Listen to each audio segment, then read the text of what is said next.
اے انسان، تو اپنے پروردگار کی طرف پہنچنے تک خوب تکلیف اٹھاتا ہے، پھر تو اس سے جا ملے گا۔ اب جس کا نامہ اعمال اس کے داہنے ہاتھ میں دیا جائے گا، اس سے حساب آسان لیا جائے گا اور وہ اپنے گھر والوں میں خوش خوش واپس آئے گا۔ اور جس کا نامہ اعمال اس کی پیٹھ کے پیچھے سے دیا جائے گا تو وہ موت کو پکارے گا اور دوزخ میں داخل ہوگا۔ وہ اپنے اہل و عیال ہی میں مگن رہتا تھا، وہ تو خیال کرتا تھا کہ اللہ کی طرف لوٹ کر نہ جائے گا، کیوں نہیں؟ اس کا پروردگار تو اس کو دیکھ رہا تھا۔ اور جب ابراہیم کی اس کے پروردگار نے چند باتوں میں آزمائش کی تو وہ ان میں پورے اترے۔ فرمایا کہ میں تم کو لوگوں کا پیشوا بناؤں گا۔ انہوں نے کہا کہ پروردگار میری اولاد میں سے بھی پیشوا بنائیو۔ فرمایا کہ میرا قول و قرار ظالموں کے لیے نہیں ہوا کرتا۔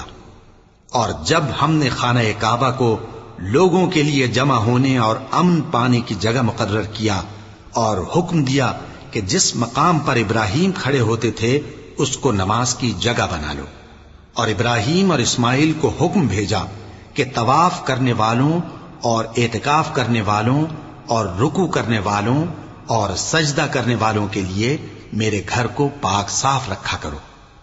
اور جب ابراہیم نے دعا کی کہ اے پروردگار اس جگہ کو امن کا شہر بنا اور اس کے رہنے والوں میں سے جو اللہ پر اور روز آخر پر ایمان لائیں ان کے کھانے کو میوے عطا فرما، تو اللہ نے فرمایا کہ جو کافر ہوگا میں اس کو بھی کچھ مدت تک سامان زندگی دوں گا، مگر پھر اس کو عذاب دوزخ کے بھگتنے کے لیے مجبور کر دوں گا، اور وہ بری جگہ ہے۔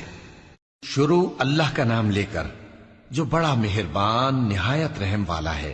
اے پیغمبر، اللہ سے ڈرتے رہنا اور کافروں اور منافقوں کا کہا نہ ماننا، بے شک اللہ جاننے والا ہے، حکمت والا ہے۔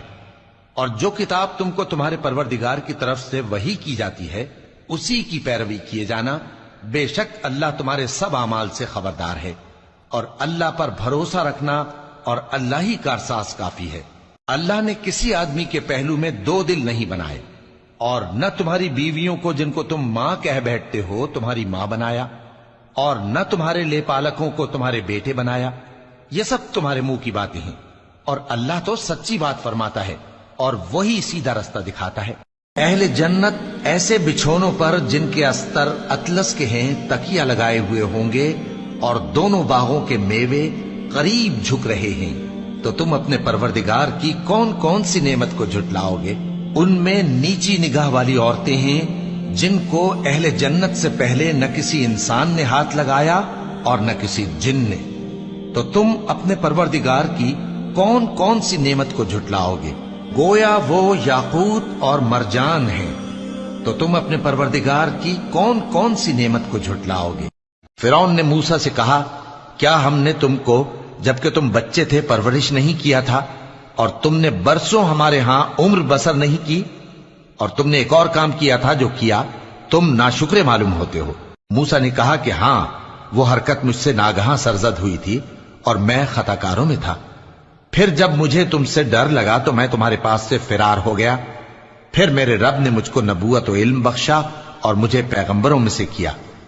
بے شک پرہیزگاروں کے لیے کامیابی کا گھر ہے، یعنی باغ اور انگور اور ہم عمر بھرپور جوان عورتیں اور شراب کے چھلکتے ہوئے جام۔ وہاں وہ نہ بیہودہ بات سنیں گے نہ جھٹلانے کی باتیں۔ اے نبی صلی اللہ علیہ وآلہ وسلم، یہ تمہارے پروردگار کی طرف سے صلہ ہوگا جو حساب کے مطابق انعام ہوگا۔ وہ پروردگار کہ جو کچھ آسمانوں اور زمین میں اور جو ان دونوں کے درمیان ہے سب کا مالک ہے، بڑا مہربان ہے، کسی کو اس سے بات کرنے کا یارہ نہ ہوگا۔ اور کیا یہی احسان ہے جو آپ مجھ پر رکھتے ہیں کہ آپ نے بنی اسرائیل کو غلام بنا رکھا ہے؟ فرعون نے کہا، اور رب العالمین کیا ہوتا ہے؟ فرمایا، آسمانوں اور زمین اور جو کچھ ان دونوں میں ہے سب کا مالک، بشرطے کہ تم لوگوں کو یقین ہو۔ فرعون نے اپنے ارد گرد کے لوگوں سے کہا کہ کیا تم سنتے نہیں؟ موسیٰ نے کہا کہ تمہارا اور تمہارے اگلے باپ دادوں کا بھی مالک۔ فرعون نے کہا کہ یہ پیغمبر جو تمہاری طرف بھیجا گیا ہے باولا ہے، اور اگر اللہ اپنے سب بندوں کے لیے رزق میں فراخی کر دیتا تو وہ زمین میں فساد کرنے لگتے، لیکن وہ جس قدر چاہتا ہے اندازے کے ساتھ نازل کرتا ہے، بے شک وہ اپنے بندوں کو جانتا ہے، دیکھتا ہے، اور وہی تو ہے جو لوگوں کی نا امید ہو جانے کے بعد مے برساتا اور اپنی رحمت یعنی بارش کی برکت کو پھیلا دیتا ہے، اور وہ کارساز ہے لائق حمد و ثنا۔